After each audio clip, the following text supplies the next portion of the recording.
ثم ذهب إلى معاوية لما شاف جو الكوفة كله مع علي والأشتر هو الحاكم بالكوفة. ذهب إلى معاوية، ذهب إلى معاوية. معاوية قال له اخطب وانعى عثمان وقل إنه علي قتله.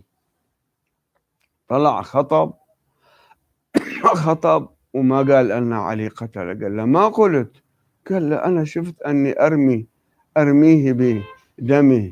مسلم لعلي ما رميت، لا ما قتل علي. فغضب معاوية. عمرو بن العاص رضاه ومشى مع معاوية وصار قائد في صفين. جاء يوما طلب أن يقابل الإمام الحسن سلام الله بين الصفين.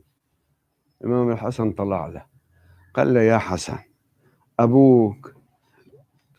أبوك للعرب عنده ثأر، قريش لها عنده ثأر، فأنت أحسن شيء تعال نتفق معك، أنت ابن بنت النبي وما إلهم ثأر معك، نشيل أبوك ونخليك بداله.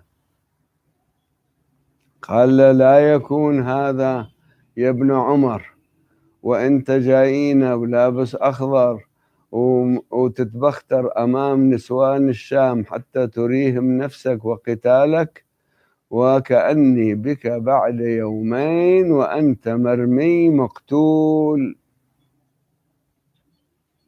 الإمام الحسن سلام الله عليه يقول بعد يومين وإذا مرينا شفنا واحد راكز الراية. قال من هذا المقتول عندك؟ قال هذا عبيد الله بن عمر، راكز الراية براسه أو يمه وهو قاتل من ربيعة كان اللي قتله. المهم عبيد الله بن عمر كان يقاتل بسيفين. قال له ما قال لك أبي أقتلك؟